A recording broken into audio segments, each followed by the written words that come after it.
बुद्धि होना आपको सुख नहीं मिल सकता है। आपकी तीव्र बुद्धि आपको रावण बना सकती है, कंस बना सकती है, दुर्योधन बना सकती है। लेकिन बुद्धि में यदि शुद्धि है तो आपकी बुद्धि फिर आपको राम और कृष्ण भी बना सकती है, कबीर और तुलसी भी बना सकती है, मीरा और शिवरी बना सकती है, ध्रुव प्रहलाद तुम बन सकते हो। बुद्धि में शुद्धि। और बुद्धि तो जन्म के साथ मिली है, शुद्धि कहाँ मिलेगी। संसार में बहुत कुसंग है जिसके कारण बुद्धि गंदी हो जाती है, बुद्धि दुर्बुद्धि में बदल जाती है। लोग कहते हैं हमारा बेटा बचपन में ऐसा खराब नहीं था, लेकिन जवान हुआ तब से इसकी बुद्धि बिगड़ गई। बुद्धि भी बिगड़ती है, कितनों की बिगड़ गई है, ज्यादातर बिगड़ी हुई है। अरे बुद्धि छोड़ो, पूरी खोपड़ी बिगड़ी हुई है, और खोपड़ी के साथ पूरी जिंदगी बिगड़ी है, और जिंदगी बिगड़ी है तो घर बिगड़ा है, और घर बिगड़ा है तो घर बिगड़ गया तो पूरा गांव बिगड़ा है, पूरा संसार बिगड़ जाता है। इसलिए बुद्धि सुधारो। हमारे गुरुदेव कहा करते थे, पूज्य श्री क्षमादेव जी, जाको विधि चाहे दुख दीन्हा, ताकि बुद्धि पहले हर लीना। ब्रह्मा जिसको दुख देना चाहते हैं उसकी बुद्धि भ्रष्ट कर देते हैं। जाओ, जब तक बुद्धि भ्रष्ट नहीं होगी तब तक दुख पाओगे कैसे। लेकिन बुद्धि भ्रष्ट कर देंगे तो बुद्धि को श्रेष्ठ कौन करेगा, बुद्धि कौन सुधारेगा, आपकी बुद्धि को शुद्ध कौन करेगा। केवल और केवल सत्संग ही आपकी बुद्धि को शुद्ध करता है। अगर सत्संग में आपको प्रेम हो गया तो आपकी बिगड़ी बुद्धि फिर सुधर सकती है। बोलिए सद्गुरुदेव की जय। ये पान तमाकू पुड़िया, ये मांस मछली अंडा मुर्गा बकरा, ये भैंसा और गाय और गधा जो सब खा रहे हो, ये बिगड़ी बुद्धि का खेल है। ये सब, ये शराब, बीड़ी सिगरेट गांजा चरस तंबाकू, ये सब बिगड़ी बुद्धि के परिणाम है। ये ताश खेल रहे हो, जुआ खेल रहे हो, गाली बक रहे हो, मारपीट झगड़ा कर रहे हो, चोरी चंडाली कर रहे हो, ठगी ठगोरी कर रहे हो, ये सब बिगड़ी बुद्धि का रिजल्ट है। याद रखना, सत्संग में जब जाओगे बुद्धि शुद्ध हो जाएगी तो चोरी के बजाय तुम दान करना शुरू कर दो, फिर प्रसाद बांटना शुरू कर दोगे, फिर भंडारे में अन्न दान लाना शुरू कर दोगे।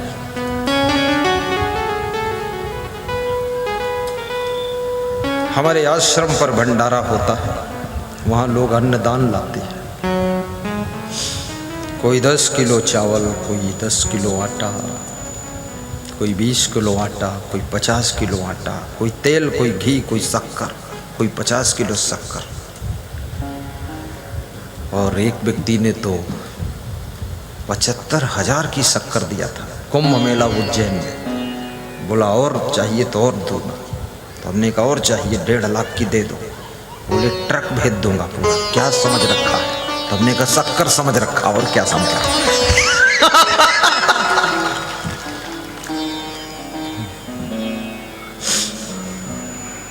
24 फुट लंबा ट्रक बूंदी बनाकर भरा गया, हाईवे पर लगा करके 2 दिन बूंदी बांटी गई उसी के पैसे से।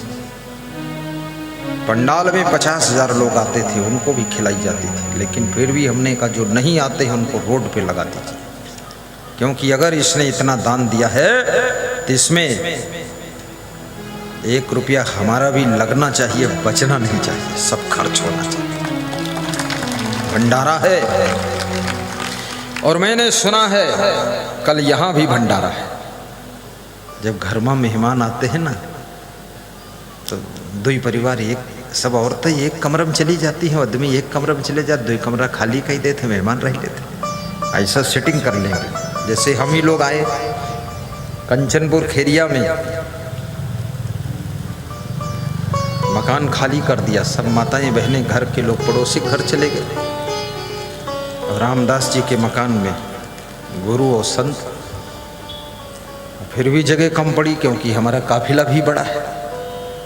पड़ोसी का मकान उसने, उस घर की महिलाओं ने सोच रखा था गुरुजी हमारे यहाँ भी आ सकते, तो सब लीप पोत के फिट रहे, तो उसके यहाँ भी कब्जा कर लिया। हम 2 दिन रहना है, उसका सौभाग्य है। जहाँ गुरुदेव 2 दिन रहेंगे वो काशी तीर्थ जैसा स्थान पवित्र हो जाता है। काशी क्षेत्रम निवासस्य जाह्नवी चरणोदकम। गुरुदेव के चरणों का जल गंगा जल के समान होता है। और जहां कोई ब्रह्मचारी, तपस्वी, त्यागी, यशस्वी, तेजस्वी और वैराग्यवान संत का चरण पड़ता है, वह स्थान काशी क्षेत्र जैसा पवित्र हो जाता है। यह स्कंद पुराण में लिखा है। शिव जी ने पार्वती को बताया। पार्वती जी ने प्रश्न पूछा कि हे शिव जी, यदि कोई काशी ना आ सके तो मुक्ति कैसे होगी? काशी मुक्ति की वासी है। शिव जी ने कहा काशी क्षेत्रम निवासस्य जाह्नवी चरणोदकम गुरु विश्वेश्वरवा। जहां पर कोई महान गुरु का चरण पड़ता वो स्थान भी काशी होता है। इसलिए घर में पधरौनी कराना चाहिए और घरों में गुरु को बुलाना चाहिए। और अगर गुरु ना पहुंच पाए तो गंगा जल के समान उनके चरणों का जल वहां पहुंचाकर छिड़क देना चाहिए। जय जय जय जय जय जय। कछु चरणोदक कीन्ह्यों पाना, कछु छिर क्यों सिगरे अस्थाना। पंडित कृष्ण दत्त की पत्नी सुंदरी देवी, नारद भगवान जब तेहिपुर एक दिन नारद आए, कर बीड़ा सिर तिलक लगाए। रामचरित गावत हर साई, तेहिपुर नारद निकसे आई।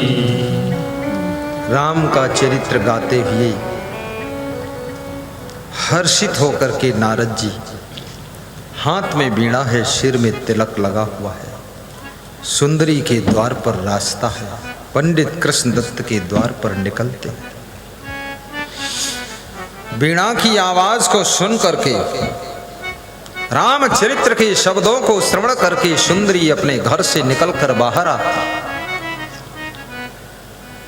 और प्रार्थना करती है कि हे नारद भगवान, अहो भाग्य हैं आज हमारे, नारद मुनि निकसे हैं द्वारे।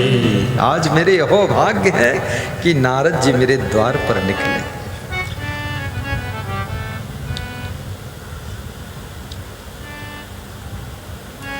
हाथ जोड़ कर विनय सुनाई, करी बहु विनय भवन लई आई।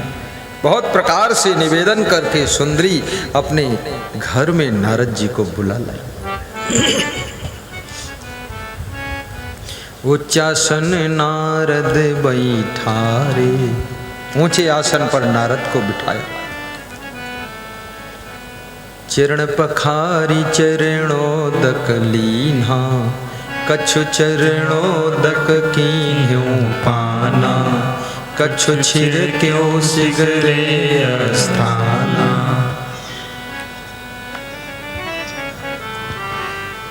नारद जी बहुत बड़े संत थे। क्यों? क्योंकि नारद जी ब्रह्मचारी थे। नारद जी विष्णु भगवान के भक्त थे। नारद जी गोदोहन बिचरऊं संसारा, ताते नारद नाम हमारा।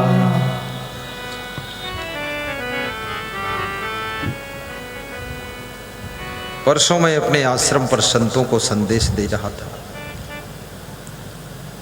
अब कार्यक्रम प्रारंभ हो रहे हैं, विचरण प्रारंभ हो रहा है। अब जून में वापस लौटोगे, इसलिए सर्दियों और गर्मियों का इंतजाम लेकर निकलिए। लखीमपुर खीरी में हमारा आश्रम है। छत्तीसगढ़ में आश्रम है, राजस्थान में आश्रम है, अयोध्या में बनने वाला है आश्रम, उज्जैन में बनने वाला। अभी इस अक्टूबर 30 सितंबर में निकला हूँ, करीब 15 जून को वापस लौटना है। नारद जी हम भी बन गए, घूमते रहो बस, चक्कर काटते रहो। बेहमा चौकी से कार्यक्रम का शुभारंभ हो रहा है। संत जगत विचरत यही हेता, गाइए। जड़ जीवन का करहि सचेता। संत महात्मा संसार में क्यों विचरण करते हैं, इनका उद्देश्य क्या है? शिवदास बोरवाल, संतों के विचरण करने का उद्देश्य,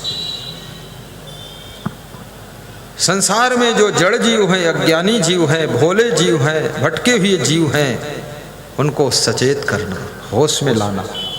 जो माया मोह में बेहोश हैं, भटके हुए हैं, गलत रास्ते पर चले गए हैं, उनको सही रास्ता बताने के लिए संतों का विचरण होता है।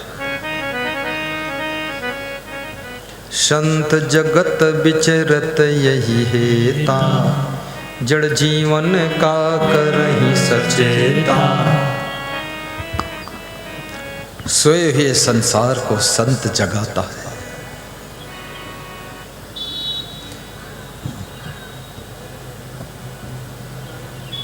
माया मोह की नींद में सारा संसार सो रहा है। मोहनिसा सब सोवन हारा, देखहि स्वप्न अनेक प्रकार। ये मोह की रात्रि में सब सो रहे हैं और नाना प्रकार के सपने देख रहे हैं। ये होगा, वो होगा। एक दिन क्या होता है? मौत आकर दबोच लेती है, यही होता है। रामायण की चौपाई है ये सब चौपाइयाँ शास्त्रों की कह रहा है। मोहनिसा सब सोवन हारा, देखहि स्वप्न अनेक प्रकारा। यह जग जामिनी जागहि जोगी, परमारथी प्रपंच वियोगी। जानहि तबहि जीव जग जागा, जब सब विषय विलास विरागा। जब संसार के विषय विलास से जीव मन हटाने लग जाए तो समझ लो ये जाग गया है। विषय विलास,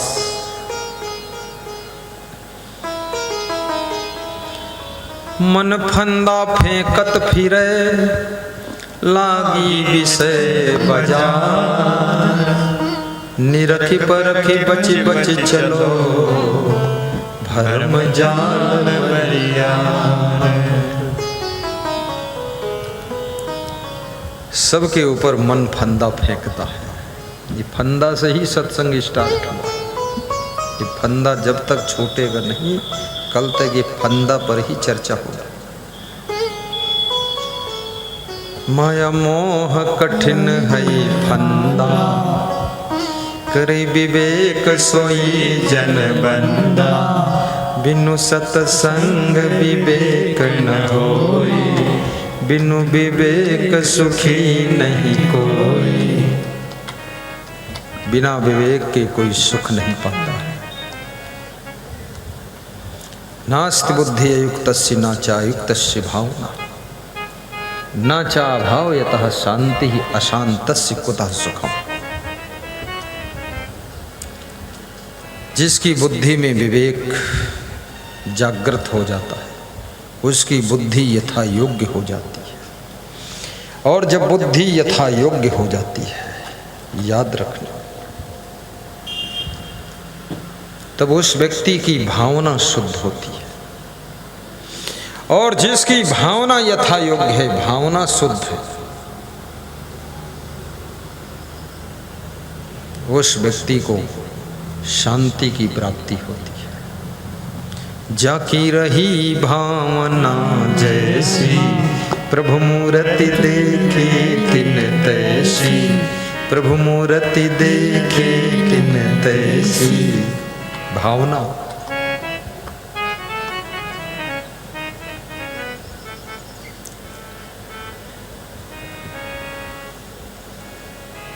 मनुष्य भावों का सागर है। कितनी भावना है, प्रेम की भावना, श्रद्धा की भावना, दान की भावना, चोरी की भावना, सेवा की भावना, ठगने की भावना,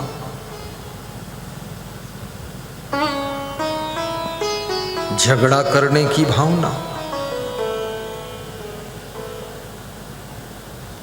अस्नेह करने की भावना, काम करने की भावना, आलस्य करने की भावना,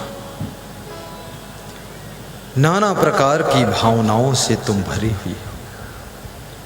जब आपके अंदर काम करने की भावना पैदा होती है तो आपको काम भी मिल जाता है और शरीर भी आपका काम करने के लिए तैयार हो जाता है। जब आलस्य की भावना पैदा होती है तो आपका शरीर भी ढीला हो जाता है, ढीला ढाला। जहां बैठते हो लगता है अधमरे हो, हर समय लगता है बड़े बीमार हैं, बड़े रोग इनके। कितने लोग तो जिंदगी में कभी अच्छे हुए ही नहीं, रोगी दोखिम ही जिंदगी कटी। उनके घर के कहा थे इनका रोग देखो कब जाइए, अब इनका रोग जब ही मर जाइए साथ में जाइए, इनके रोग होइए ही नहीं, इनके मूर्खता भरी है, यह है नंबरी आलसी कामचोर आदमी।